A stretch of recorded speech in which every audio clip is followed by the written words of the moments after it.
오늘 본문은 삼손의 이야기입니다. 삼손이 결혼을 할 때에 하객으로 온 젊은 사람들에게 퀴즈를, 수수께끼를 내는 장면이죠. 이런 퀴즈를 냅니다.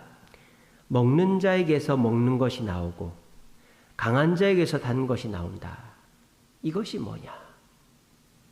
문제 자체도 이해하기가 힘들죠.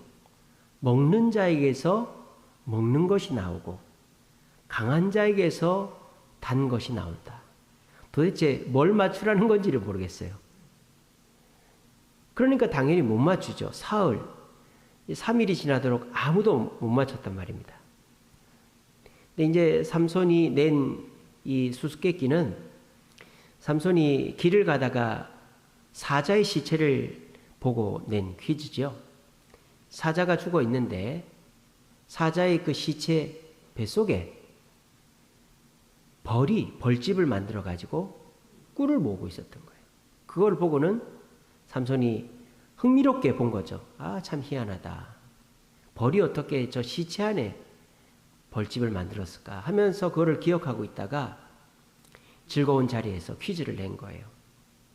근데 결과적으로 어떻게 됐습니까?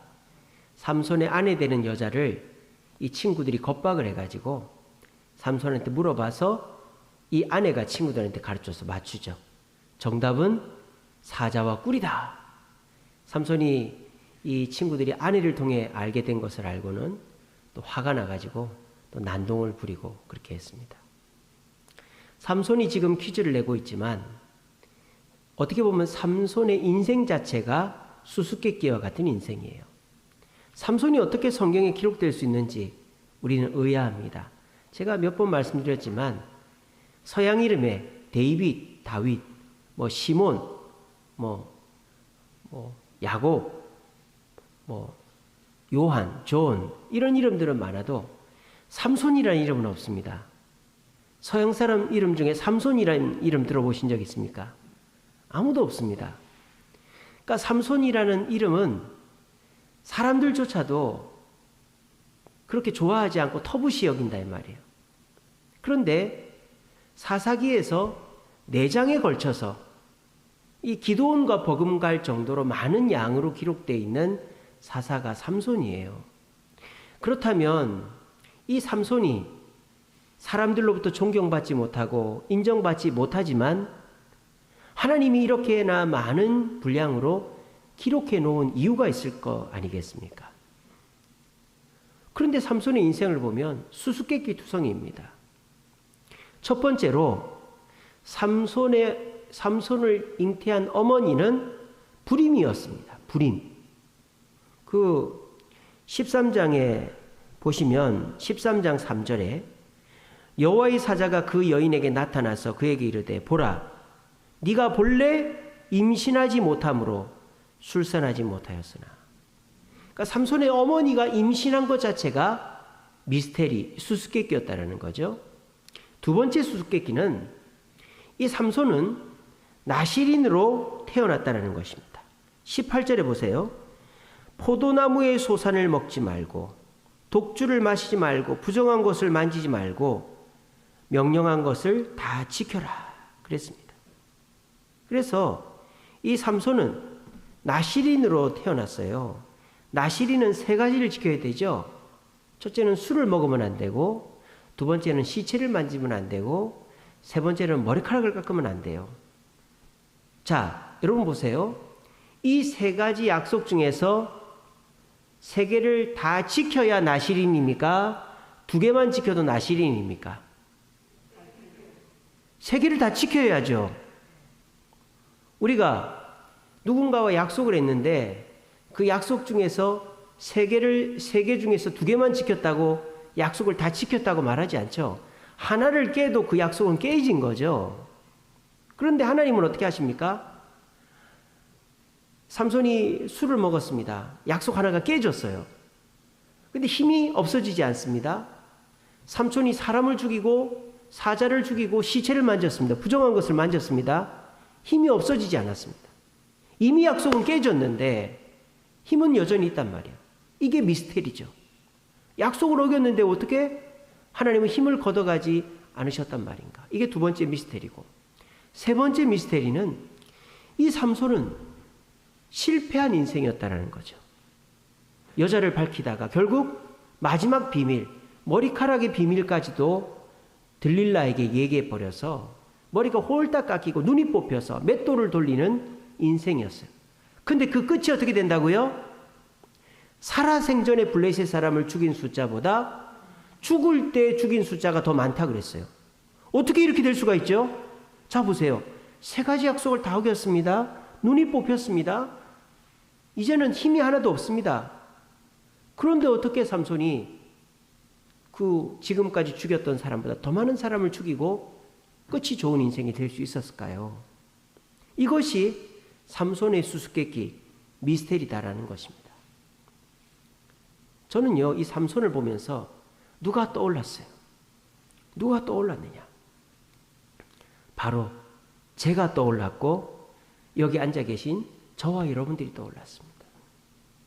우리가 삼손보다 낫다라고 말할 수 있을까요? 우리는 하나님 앞에서 실패자입니다. 우리는 하나님 앞에서 약속을 다 지키지 못합니다. 우리는 하나님의 뜻대로 살지 못하고 있습니다. 그런데도 신기한 것은 우리가 지금 여기 앉아 있다는 것입니다. 세상에서는 약속을 어기면 못 오죠. 너 나가라. 약속을 어기면 감옥 갑니다. 근데 우리는 이번 한 주간 동안에도 하나님과 수없이 약속했지만 수없이 그 약속을 어기고도 뻔뻔스럽게 이 자리에 앉아있다 이 말이에요. 더 뻔뻔스러운 사람은 접니다. 얼마나 뻔뻔스러운지 여러분들보다 더 많은 죄를 짓고도 이렇게 하나님 말씀을 대언한다고 이 자리에 서 있으니 저는 얼마나 뻔뻔한 사람입니까? 그러니까 제가 삼손과 똑같은 사람이다라는 생각을 해보게 되었다라는 것입니다. 그런데 이 실패한 삼손의 인생이 끝이 좋을 수 있었던 이유가 뭘까요? 사람은 실패할 수 있습니다. 그리스도인은 실패할 수 있습니다. 저와 여러분들은 실패할 수 있습니다. 그러나 하나님은 실패하지 않으시는 줄로 믿으시기를 바랍니다. 우리가 하나님의 손에 붙잡혀 있기 때문에, 하나님이 우리를 놓지 않고 있기 때문에, 하나님이 너는 내 백성이다, 자녀다라고 부르고 있기 때문에 나는 실패해도 하나님이 실패하지 않으시니 결과적으로 우리는 실패하지 않는다라는 것을 삼손을 통해 보여주고 있는 것입니다. 오늘 저는 저와 여러분들의 인생은 절대 실패할 수 없다라는 것을 각인시켜 드리고 싶습니다. 왜 그렇게 해야 됩니까? 그래야만 마음의 평안이 있기 때문입니다. 그래야만 두렵지 않기 때문입니다. 그래야만 다시 일어설 수 있기 때문입니다. 내가 끝이야. 나는 이제 더 이상 일어설 수 없어. 아무도 나를 도와주지 않아. 이런 마음 먹으면 애 태우고 완도 앞바다에 빠져 죽는 거예요. 돈 2억이 뭐라고? 돈 2억이 뭐라고? 그 생떼 같은 자식하고 여우 같은 마누라를 태우고 죽을 일입니까? 그게 돈 2억이 뭐라고? 살려면 얼마든지 살 수 있고 방법은 얼마든지 있는데 예전처럼 빚이 자녀들에게 물려가는 것도 아니고 파산 신청하면 다시 일어설 수 있는데 돈 2억이 뭐라고? 여러분, 우리라고 안 그럴 것 같아요? 사람이 막다른 길에 몰리고 그 누구도 의지할 데가 없으면요, 그런 선택을 하게 돼 있다 이 말이에요. 여러분, 우리가 그 돈 2억 때문에 바닷가에 마누라와 애를 태우고 자살한 그 사람과 같이 되지 않으려면 이 시간에 우리는 깨달아야 될 것이 있습니다. 나는 실패할 수 있어도, 나는 후회하는 일이 많아도, 나는 약속을 어겨도 하나님은 실패가 없으시고 하나님은 후회가 없으시고 하나님은 약속을 어기지 않는다는 사실을 굳게 믿으시면 우리는 두려워하지 않습니다. 실패에도 일어납니다. 실패를 두려워하지 않게 되어지는 것입니다. 오늘 이 시간 실패가 없으신 사랑으로 우리를 돌보고 계신 그 하나님, 수없이 약속하고 수없이 다짐하고 수없이 결단했지만 무너지는 내 자신 앞에 부끄럽고 연약하고 다시는 사람들 앞에, 부모님 앞에 나서기가 싫다라는 마음이 들죠. 나를 보면 그래요. 나를 보면 그렇단 말이에요. 실패하는 나를 보면 사람들 앞에 나설 수 없어요. 하지만 실패가 없으신 하나님의 사랑을 보면 우리는 아무렇지도 않게 툭툭 털고 일어날 수 있을 줄로 믿으시기를 바랍니다. 오늘 이 삼손에게 있었던 세 가지 수수께끼가 어떻게 풀려나가는지를 한번 봅시다. 첫 번째 삼손의 수수께끼는 뭐죠? 임신할 수 없는 어머니가 자기를 잉태했다라는 거죠. 여러분, 요즘도 아무리 의술이 좋아도 임신을 할 수 없는 사람은 임신을 못해요. 아무리 인공수정을 하고 별의별 것을 다 해도 임신을 못하는 사람도 있다는 것입니다. 그런데 지금보다도 4,000년 전, 5,000년 전에 하나님은 임신 못하는 사람을 임신할 수 있도록 도와주셨습니다. 이것이 무엇을 뜻할까요? 하나님은 못하는 일이 없다라는 것입니다. 우리가 포기하고 우리가 단념한 일도 하나님은 다시 회복시키시고 일으키신다라는 거예요. 삼손의 어머니가 불임이었던 것처럼 우리들도 영적인 성장이 멈춰버렸습니다. 우리들도 영혼 구원의 사명을 감당하지 못하고 있는 것이 한두 해 전이 아닙니다. 이미 오랫동안 여러분들 손으로 교회에 등록시킨 사람이 누가 있습니까? 최근 몇 년 사이에. 우리는 불임인 것입니다. 우리는 잉태하지 못하고 있습니다. 잉태하지 못하는 여인이, 요즘은 뭐 덜하지만 옛날에는 잉태하지 못하는 여인은 사람 취급을 못 받았어요. 우리는 잉태하지 못하는 그리스도인이요, 우리는 성장하지 못하는 그리스도인이다 이 말이에요. 이거를 우리가 극복하려고 얼마나 노력을 해봤습니까? 저도 성격이 내성적이라 전도를 잘 못하지만 내가 잉태를 하려고, 전도를 하려고 발버둥을 치고 있습니다. 또 여러분들도 내가 영적으로 좀 성장해 보려고 말씀도 읽어보고 기도도 해보고 기도원도 가보고 새벽기도 나와보고 해도 여전히 도돌이표처럼 다시 죄로 빠져들고 다시 옛 습관으로 빠져들고 있지 않습니까? 그런데 삼손은 불임인 어머니에게서 태어났다라는 거예요. 그것은 전적으로 누구의 능력입니까? 여기서 중요한 사실이 있습니다. 우리는 전적으로 하나님을 의지하고 있는가를 생각해 보자라는 것입니다. 내가 계획하고 내가 예상하고 내가 어느 정도 가늠한 이후에 하나님은 요거 되게끔만 도와주세요, 이거는 전적으로 의지하는 게 아니죠. 이거는 주객이 바뀐 거죠. 하나님, 나는 이런 뜻을 세웠으니까 하나님이 이 뜻에 좀 맞춰주세요, 이거는 전적으로 의지하는 게 아니죠. 그런 우리의 마음가짐 속에 기적은 일어나지 않습니다. 어떻게 해야 기적이 일어날까요? 나에게는 소망이 없습니다. 나에게는 능력이 없습니다. 나는 매번 실패하고 넘어집니다. 나는 변화될 수 없습니다. 주님, 나를 변화시켜 달라고 주님께 매달리는 거예요. 주님께. 그러면 주님께서 내가 그토록 노력해도 끊지 못하고, 내가 그토록 노력해도 변화되지 못하고, 내가 그토록 노력해도 새로워지지 못하던 그것이 하루아침에 변화되는 것입니다. 이번 주간에 그런 일이 있었어요. 우리 김윤옥 집사님이 우리 교회 소방관리 자격증을 땄습니다. 상급을 땄습니다. 제가 이제 우리 소방관리해주는 업체에게 물어봤어요. 우리 교회 건물이 소방 몇 급입니까? 상급이래요. 그래서 집사님 상급 따면 된답니다. 그랬어요. 근데 집사님이 열심히 공부해가지고 100명 치면 30명 붙는데요. 합격률이 30%밖에 안 된대요. 근데 우리 집사님이 붙었잖아요. 그죠? 3급을 붙었어요. 그래가지고 이제는 소방 안전관리자를 바꾸려고 소방서에 갔어요. 그랬더니 소방서에서 뭐라는 줄 압니까? 우리 건물이 2급이라는 거예요. 2급. 야, 이거 난처하게 됐습니다. 상급을 땄는데 2급이라면 어떻게 되는 거예요? 그래서 제가 그랬죠. 아니, 우리 소방관리 업체에서 상급이라고 그랬는데요.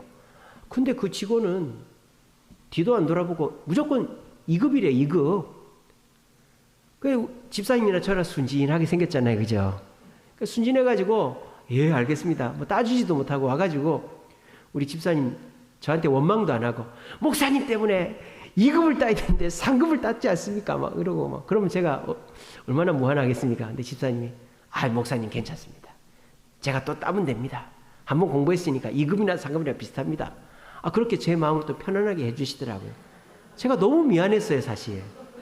우리 집사님이 자기 돈 들여가지고 책 사고 등록하고 또 그 짓을 해야 되니까 얼마나, 근데도 저한테 한마디 싫은 내색도 안 하는 거예요. 그러니까 저는 쥐구멍이라도 들어가고 싶은 거예요.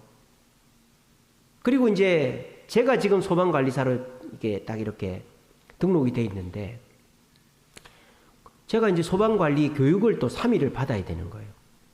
왜냐하면 제가 자격이 없으니까. 그래가지고, 이거 큰일 났다, 큰일 났다. 이 다시 공부를 해서 시험 치는 것도 문제고, 돈도 들어가고, 그리고 제가 소방관리 자격증 또 교육을 3일이나 받아야 되고. 그래가지고 기도를 하다가 한참을 기도했어요. 그리고 이제 제가 지난 목요일 날, 비 엄청 오는 날, 수요일 날 전화를 했어요. 그 소방업체에다가, 우리 관리해 주는 데다가. 전화를 해서, 이제 우리 소방 그 계약을 종료하려고 했는데 못하게 됐다. 왜 그러냐 그러길래, 우리가 3급 건물인 줄 알았는데 2급 건물이라 그래서 2급을 따야 된다고 하더라. 그러니까 그 업체 우리 관리해 주는 분이 무슨 소리냐고, 이 건물은 3급이라고 그러는 거예요. 그래서 제가 얘기했죠. 아니, 여기 스프링클러잖아요. 스프링클러가 있으면 2급이라는데요. 그러니까 그 업체 그 직원분이 뭐라는 줄 알아요? 이거는 스프링클러가 아닙니다. 그러는 거예요. 이런 거를 연결살수 설비라는 거예요. 연결살수 설비. 그러니까 스프링클러는 건물 내에 저수조가 있어야 돼요. 물 탱크가 있어야 된다고요. 제가 저기 구의역에 요한교회를 우리 전도사님 소개로 탐방을 갔었는데 1층 그 메인홀 옆에 저수 탱크가 있더라고요. 그러니까 저수 탱크가 있으려면은 공간을 그만큼 잡아먹는 거예요. 거의 우리 카페만한 공간이 저수 탱크더라고요. 건물이 크니까. 근데 우리 교회는 그런 게 없거든요. 우리는 소방차가 와서 입구에 꽂아갖고 하는 거예요. 그걸 연결 살수 설비라고 한대요. 그 얘기를 제가 딱 듣고 소방서에 바로 전화를 했죠. 우리 관리하는 직원분이 얘기하는데 우리는 3급이 아니라 2급이 아니라 3급이라는데요. 2급이라니까요. 우리는 그 스프링클러가 아니고 연결 살수 설비라던데요. 에? 그러는 거예요. 나와보지도 않고 이 여직원이 초짜인가 봐요. 그래놓고 나중에 한참 버벅버벅 대더니 미안하다고. 내일 오면 바로 해주겠다고. 한 방에 그래서 해결이 됐어요. 이게 뭡니까? 우리가 정말 난처하고 될 수 없는 일을 하나님이 역사하시면 한 방에 해결되는 줄로 믿으시길 바랍니다. 이게 어떻게 된 거예요? 그러니까 돈도 안 들게 됐죠.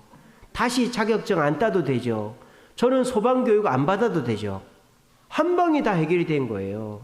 이게 뭐예요? 내가 계획하고 내가 준비해서 하나님은 도와주세요. 이렇게 하면은 하나님도 안 도와주고 그 일은 힘들단 말이에요. 그런데 하나님 저에게는 능력이 없습니다. 하나님 저에게는 지혜가 없습니다. 하나님 도움밖에 없습니다. 라고 하나님의 기적을 바라는 마음으로 기도하면 하룻밤 사이에 3급, 2급 건물이 3급도 되는 거예요. 한 방에 해결되는 거예요. 이런 기적이 여러분들의 삶 속에도 있기를 간절히 바랍니다. 두 번째로 삼손에게 있었던 미스테리가 뭐라고요? 나실인인데, 세 가지를 다 지켜야 나실인인데 하나라도 어기면 나실인이 아닌데 두 개를 어겨도 나실인의 힘이 유지가 되더라. 여러분, 이게 가능한 일입니까? 이게 어떻게 된 일일까요? 저와 여러분들도 마찬가지 아닙니까? 하나님 앞에 약속합니다. 근데 그 약속을 지키지 않습니다. 또 또 약속합니다. 또 지키지 않습니다. 또 약속합니다. 또 지키지 않습니다. 삼손이 나실인의 약속을 2번이나 어긴 것처럼 저와 여러분들도 하나님과의 약속을 너무 쉽게 어기고 있다 이 말이에요. 그런데 우리에게는 벌이 내리지 않습니다. 우리에게 하나님의 사랑이 없어지지 않습니다. 저는 예전에 하나님 앞에서 범죄하면 하나님이 곧바로 벌을 내리는 줄 알았어요. 그래서 내가 나쁜 짓을 하고 나면 겁이 났었어요. 하나님 나한테 어떤 벌을 내릴까? 근데 이게요, 안 좋은 거가 뭔지 알아요? 그렇게 생각하면 좋을 것 같죠? 막 하나님이 벌 내릴 것 같아서 겁먹으면 좋을 것 같죠? 그게 절대 안 좋은 거예요. 왜냐? 내가 어떤 잘못을 했어요. 근데 겁을 먹고 있어요. 하나님 또 어떤 벌을 내릴까? 근데 내가 버스를 딱 놓쳤다. 그럼 어떻게 되는 거예요? 나는 벌 받았다. 이제 끝! 또 죄 지어도 돼. 이거예요. 이게 벌로 단련된 사람의 습관입니다. 벌 받았으니까 끝. 그게 뭐예요? 상대방은 얘기도 안 하는데 자기 혼자서 그렇게 생각하는 거죠. 그걸 면죄부 삼아 버리는 거예요. 마치 마피아들이 사람 죽여놓고 신부님 앞에 가서 고해성사하면은 끝! 이거랑 똑같은 거예요. 여러분, 하나님은요, 우리에게 벌을 내리는 분이 아니에요. 그 생각을 없애버려야 돼요. 아이고, 그러면 목사님, 그러면 하나님을 이용해 먹을 거 아닙니까? 맨날 죄를 지을 거 아닙니까? 안 그렇습니다. 내가 죄를 한 번 지었는데 하나님이 벌을 안 내려요. 그러면 몇 번은 이용해 먹어요. 또 이래도 되나 보다. 또 이래도 되나 보다. 근데 사람이요, 제정신 바뀐 사람은 그렇게 잘못을 계속 하는데도 상대방이 나를 똑같이 대해주잖아요. 그러면 미안해서라도 변화되게 되어 있습니다. 제가 이번 주에 화요일날 경환이랑 밥을 먹었는데 저희 집사람이 막 열이 이만큼 받아가지고 그래가지고 막 울면서 차를 탔어요. 같이 경환이랑 식사를 했거든요. 애들 때문에 속상해가지고.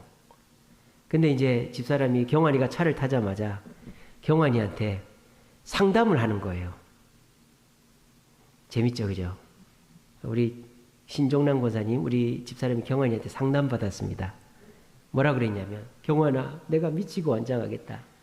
우리 애 누구라고 말 안 하겠습니다. 누구 중에 하나가 이러이러하게 했는데 내가 지금 죽고 싶다. 내가 가서 한번 휴대폰도 부셔버리고 한번 딱 할까? 그러니까 경환이가 뭐랬는지 알아요? 한 번만 더 기회를 주시죠. 그러더라고요. 그래서 그러는 거예요. 아마 휴대폰 뺏고 부셔버리면 그때는 미안하다 해도 속으로 엄청 화내고 또 그럴 것 같은데요. 그러는 거예요. 그래서 저희 집사람이 경환아, 네가 한 놈 살렸다 그러더라고요. 안 그랬으면은 집에 난리가 났어요. 집에 칼바람이 불었을 것입니다. 그리고 난 이후에 변화가 됐느냐? 변화가 안 됐어요. 변화가 안 됐어요. 근데 저희 집사람이 또 화를 안 냈어요. 그렇게 몇 번 하고 나니까 조금 바뀌고 있습니다. 그러니까 사람이 양심이 있으면요, 내가 용서를 한 번 받고 2번 받고 3번 받으면 똑같이 해야지 이게 안 된단 말이에요. 우리는 착각을 합니다. 내가 용서해주면 버릇된다. 그렇게 생각합니다. 나를 이용해 먹는다. 그렇게 생각합니다. 여러분, 그렇게 안 됩니다. 용서를 한번 7번씩 해줘 보셨습니까? 딱 3번 정도 해보시지 않으셨습니까? 한 번 잘못해 너 3번만 용서해준다. 그러면 잘못하는 사람도 뭐 어떻게 생각하는지 아세요? 그러니까 3번 후에 한번 보자 이렇게 되는 거죠. 근데요, 용서의 횟수를 정하지 않고 7번 되기 전에 반드시 변하게 되어 있습니다. 여러분, 잘못할 때마다 화내는 것이 사람을 빨리 변화시킬까요? 7번만 참고 변화시키는 게 빨리 변화시킬까요? 생각을 해보세요. 생각을. 7번 참아주는 게, 물론 내가 7번은 참아줄게 이 얘기는 하면 안 되고 7번 참아준다 생각으로 참아주다 보면 변한다 이 말이에요. 이게 우리 주님이 삼손을 용서해 주신, 나실인의 귤에 2번을 어겨도 힘을 여전하게 해주신 하나님의 비밀이다라는 거예요. 우리도 그 사랑을 받고 있는 줄로 믿으시길 바랍니다. 여러분, 양심이 있잖아요, 그죠? 여러분들도 남들한테 부끄럽지 않잖아요. 그러면 하나님의 용서를 그냥 받으시기 바랍니다. 하나님은 절대 여러분들을 보복하지 않습니다. 여러분들에게 다시 이러면은 3번만 내가 용서해 줄게 그러지 않습니다. 하나님은 7번씩 70번이라도 우리를 용서해 줄 마음을 갖고 있습니다. 그걸 믿으면 어떻게 될까요? 우리가 그 사랑 때문에라도 동이 서에서 먼 것 같이 죄를 벗어버리게 되어 있다는 거예요. 삼손이 나실인으로서 약속을 2개나 어겨도 힘이 남아 있었기 때문에 마지막 약속을 어기고서도 하나님을 부를 수 있었던 것입니다. 삼손이 눈이 뽑히고 맷돌을 돌리다가 블레셋 사람들의 조롱거리가 되어 기둥에 서 있을 때 뭐 합니까? 기도합니다. 왜? 하나님은 나에 대한 사랑을 취소하지 않으신다는 확신이 있었기 때문에. 삼손이 만약에 내가 이렇게나 하나님을 실망시켰는데 나를 쳐다도 안 볼 거야, 그런 생각했으면 기도를 했겠습니까? 안 했죠. 근데 삼손은 하나님은 나를 사랑하신다, 내가 세계를 다 어겨도 나에게 그 힘을 다시 주신다는 믿음이 있었기 때문에 기도했고 끝이 좋아질 수 있었다는 거예요. 여러분, 실패한 인생, 저와 여러분들이 실패한 인생이 될 수 있습니다. 어떻게 하면 실패한 인생이 될까요? 하나님의 사랑을 의심하면 실패한 인생이 되는 거예요.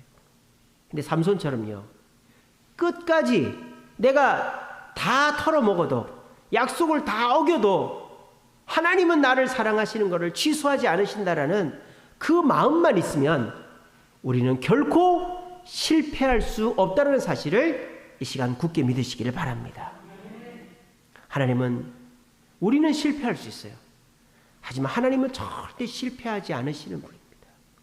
그 하나님이 우리를 사랑하시고 우리를 책임지신다니 우리는 절대 실패하지 않아요. 그래서 내 삶 속에 내가 해결할 수 없는 문제가 있더라도 하나님의 기적을 두고 기도하면, 나를 의지하지 않고 사람을 의지하지 않고 내가 계획하지 않고 하나님께 기도하고 하나님께 매달리면 하나님은 한순간에 내 문제를 해결해 주시는 거예요. 그리고 내가 하나님과 약속을 1번 어기고 2번 어기고 3번 어기고 4번 어겨도 하나님의 사랑은 취소되지 않는다라는 마음으로, 내가 약속을 다 어겨도 하나님은 나를 사랑하신다는 마음으로 끝에 가서도 기도하면 하나님은 우리의 끝을 좋게 만들어주신다는 거예요. 여기에서 우리가 돌아가지 않고 삼손처럼 고생하다가 끝에 가서 정신 차리지 않고 지금부터 우리가 하나님의 사랑 속에서 확신하며 우리가 어렵지 않게끔 살아갈 수 있는 방법이 있어요. 그게 뭔지 아세요? 이거예요, 이거. 지금까지 삼손과 하나님은 이랬다 이 말이에요. 이랬다고. 근데 삼손과 하나님이 맨 마지막에 이렇게 딱 됐다 이 말이에요. 제가 지금 무슨 말 하는지 압니까? 손바닥도 마주쳐야 소리가 나죠? 사랑도 같이 해야 그 사랑이 너무너무 좋은 거예요. 짝사랑만큼 괴로운 게 없잖아요. 나는 사랑하는데 저 사람은 나한테 관심이 없어. 그러면 그 사랑은 취소할 수도 없어. 내가 사랑하니까. 근데 상대는 나를 사랑해 주지 않아. 그러니까 그 사랑이 열매 맺지를 않는 거예요. 그죠? 그런 사랑이 제일 답답한 사랑이에요. 근데요, 저와 여러분들이 그런 사랑하고 있다고 생각하지 않습니까? 하나님은 우리를 사랑하세요. 하나님은 우리를 포기하지 않으세요. 하나님은 우리가 실패하고 떠나고 약속을 어겨도 우리를 사랑하신단 말이에요. 근데 우리가 하나님을 사랑하지 않아요.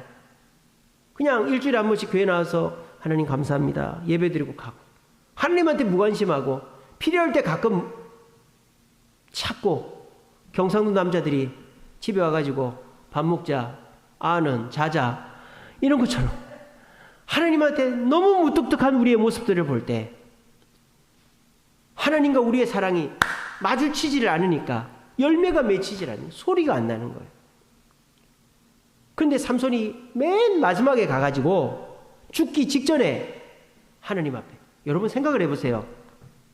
삼손은 실패자입니다. 그리고 눈이 뽑혔습니다. 맷돌 돌리기도 버거운 힘이었습니다. 근데 그 삼손이 하나님한테 기도를 합니다. 하나님, 이번만 나를 힘을 주시면 이놈들 죽이고 나 죽겠습니다. 그런 기도를 어떻게 할 수 있었을까요?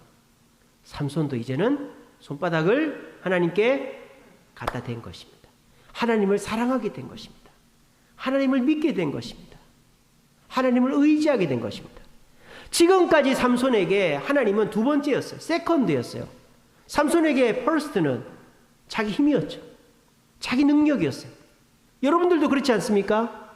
내가 가지고 있는 능력 하나 있어요. 돈이든 외모든, 여기도 외모가 능력인 분들 계시죠?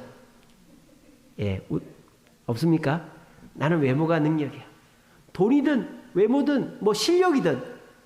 근데 그거를 돋보이게 하는 수단으로서 하나님을 찾는 분들이 많단 말이에요. 저도 그래 왔습니다. 저도 제가 이러이러한 건 좀 잘하니까 하나님이 여기다가 힘만 보태주시면 나는 잘할 거야. 이따위 생각을 하고 있었다 이 말이에요. 근데 그렇게 하니까 이렇게 되더라고요. 하나님은 사랑을 취소하지 않습니다. 나를 망하게 하지 않습니다. 하지만 열매가 안 맺힌다 이 말이에요. 왜? 내 사랑이 하나님께 다가가지 않으니까. 내가 망하지는 않습니다. 여러분들은 절대 실패하지 않습니다. 망하지 않습니다. 부끄럽게 되지 않습니다. 다만 열매가 맺히지 않을 뿐입니다. 그런데 제가 오늘 이 말씀을 준비하면서 깨달은 것이 있습니다. 내가 하나님을 사랑해야 되겠다. 사랑해야 되겠다. 나는 지금까지 하나님을 이용해 왔구나. 하나님을 그저 나를 도와주는 조력자로 생각했지, 내가 강유미를 사랑하듯이, 내 자식들을 사랑하듯이 하나님을 사랑해야 되겠다는 생각 자체를 하지를 않았다 라는 반성을 하게 됐어요. 사랑하면 어떻게 됩니까? 사랑하면 보고 싶습니다. 사랑하면 그 사람이 원하는 걸 해주고 싶습니다. 사랑하면 내가 하고 싶은 것도 참게 됩니다. 사랑하면 나를 희생하게 됩니다. 이거를 하나님은 다 하셨어요. 하나님은 우리를 보고 싶어 하십니다. 그래서 우리가 하나님을 알지도 못할 때 우리를 교회로 부르셨습니다. 하나님은 우리를 위해 희생하셨습니다. 예수님을 보내주셨습니다. 하나님은 우리에게 능력을 주시고요, 우리를 사랑한다 말씀하십니다. 그런데 과연 우리는 하나님께 나오고 싶어 합니까? 하나님께 헌신하고 싶어 합니까? 하나님이 원하는 걸 드리고 싶어 합니까? 하나님을 위해서 내 자신을 참고 있습니까? 하나님의 사명을 위해서 나를 헌신하고 있습니까? 그렇지 못하다면 우리는 하나님을 사랑하는 게 아니라 하나님을 이용해 먹는 도구로서 하나님을 이용하는 것 뿐입니다. 그래도 하나님은 괜찮다 이거예요. 여러분, 그래도 하나님은 우리를 미워하지 않아요. 자식들이 부모를 이용해 먹어도 부모는 어쩔 수가 없어요. 말로는 안 그럴게요, 안 그럴게요 하고, 말로는 눈에 보이는 데 잘한다고 해도 부모는 어쩔 수가 없어요. 속아줄 수밖에. 왜? 자식이니까. 자식을 어떻게 버리겠어요? 저는 20살 넘으면 이제는 좀 관심 끊고 살아야 되겠다 했는데, 여러분들이 자식 키우는 거 보니까 아닌 것 같아요. 50, 60이 돼도 자식은 자식인 것 같아요. 그러니까 부모는 자식을 포기할 수 없어요. 그러니까 나쁜 자식들은 부모를 이용해 먹는 거예요. 엄마는 내가 달라면 다 해줘. 결국은 해줄 거야. 결국은 해줄 거야. 아빠는 저렇게 해도 결국은 해줄 거야. 뻔히 알면서도 부모는 속아주는 거예요. 어쩔 수가 없는 거예요. 왜? 부모니까. 부모가 안 돼 본 사람은 이 심정을 몰라요. 그리고 하나님의 마음을 몰라요. 하나님이 우리를 향해서 그 마음을 갖고 있다는 사실을. 하나님은 우리의 사랑을 절대 취소하지 않습니다. 그래서 우리는 망하지 않아요. 단 열매가 없을 뿐입니다. 그리고 삼손처럼 인생이 기구해질 것입니다. 근데 여러분, 삼손과 같은 인생 살지 않고 존경받는 인생, 또 사랑받는 인생 살려면 어떻게 해야 돼요? 이렇게 돼야 되는 거예요. 하나님이 누구누구야 내가 너를 사랑한다 라고 말할 때, 예, 저도 하나님 보고 싶었습니다. 저도 하나님 때문에 참겠습니다. 저 사람이 저렇게 해도 저 참겠습니다. 할 말 있어도 참겠습니다. 하나님을 위해서 이 일 하겠습니다. 저 그거 싫어하는데, 저 그 사람 보기 싫은데, 그 일 하기 싫은데 하겠습니다. 하나님 저 바쁜데 하나님 일 하겠습니다. 예배 나오겠습니다. 봉사하겠습니다. 그러면 이게 된다 이 말이에요. 그러면 우리의 삶에 놀라운 역사가 일어난다는 것입니다. 우리 교인 중에서도 그런 모습들 우리가 보고 있지 않습니까? 하나님의 사랑을 받고 그 사랑에 응답을 해가지고 주님께 더 가까이 오고, 뭐라도 교회를 위해, 주님을 위해 해드리고 싶고, 주님을 위해 내가 화가 나도 참고 주님을 위해 양보하는 그 사람, 우리 주님이 가만히 놔둡니까? 물질의 복으로, 건강의 복으로, 자녀의 복으로, 본인 때 아니면 자식 때라도 복을 주시는 것을 우리가 성도들 중에서 다 보고 있지 않습니까? 제 눈에도 보이는데요, 지금. 그런 사랑을 받고 있는 분들이. 그게 어떻게 해서 된 일일까요? 하나님은 우리를 포기하지 않아요. 그런 하나님 앞에 우리도 하나님을 사랑한다고 고백하는 거예요. 우리 따라해봅시다. 하나님, 사랑합니다. 우리 눈을 감고 하나님이 내 눈앞에 있다고 생각하시고, 하나님, 사랑합니다. 이 말을 하루에 한 5번씩만 해보세요. 그럼 온갖 생각이 교차할 것입니다. 처음에는 굉장히 쑥스럽겠죠. 마누라한테도 여보 사랑해 잘 안 하는데 하나님 사랑해요. 이게 잘 쉽지가 않죠. 근데요, 내가 하나님 사랑합니다. 하나님 사랑합니다. 하나님 사랑합니다라고 말할 때 내가 부끄러워질 거예요. 하나님은 그토록 나를 사랑하시는데 나는 하나님께 나오지 않았구나. 나는 참지 않았구나. 나는 희생하지 않았구나. 나는 드리지 않았구나. 그러면서 내가 변화되게 되는 거죠. 하나님께 내 손이 가까이 가는 거죠. 소리가 나는 거죠. 그러면 놀라운 역사가 우리의 삶 속에서 일어나게 되는 것입니다. 베드로가 예수님의 그 사랑을 받고도 또 물고기 잡으러 갔어요. 그때 예수님은 이놈의 자식아 너 왜 이러냐, 언제 정신 차려, 그런 말 하지 않았습니다. 한마디 고백만 들으셨어요. 네가 나를 뭐 하느냐? 사랑하느냐. 근데 베드로는 끝까지 대답을 안 하다가 내가 주님을 사랑하는 줄 주님이 아십니다. 그 사랑 고백으로 베드로와 예수님은 손바닥이 마주쳐진 거예요.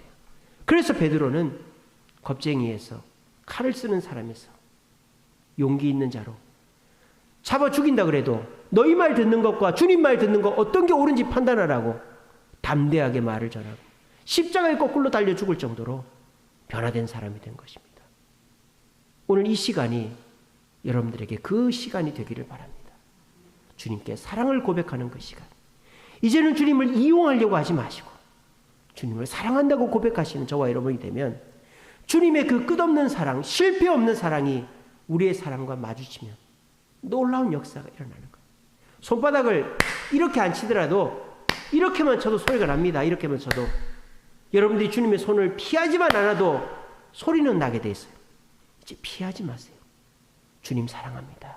주님 사랑합니다. 아버지 사랑합니다. 이 고백을 하루에 5번씩 꼭 하시기 바랍니다. 그러면 내가 주님을 사랑하는 데에 부끄러운 것들이 떠오르게 될 것이고 그걸 고쳐나가면 우리는 주님을 진짜 사랑하게 될 거예요. 그러면요, 여러분의 삶 속에 생각지도 못했던 기적들이 일어나게 될 것입니다. 우리가 기도할 때 대충 시나리오 짜놓고 기도하잖아요. 이렇게 되게 해주세요. 여러분 그러지 마세요. 주님을 사랑한다면 그냥 맡겨버리세요. 주님 어떻게 하면 좋습니까? 주님 도와주세요. 그리고 주님을 믿고 신뢰하세요. 주님 저를 사랑하시죠? 주님이 어떻게 하실 줄 믿습니다. 사자굴이 들어가도 풀무불이 들어가도 주님이 사랑하시니 나는 절대 죽지 않는다. 그러면 사자굴에서도 살고 풀무불에서 살아나는 거예요. 우리 주님의 취소 없는 그 사랑 앞에 우리도 사랑 고백을 함으로 사랑이 마주쳐 소리가 나요. 내가 생각지도 못한 기적의 열매를 맺으시는 저와 여러분들 되시기를 간절히 바랍니다.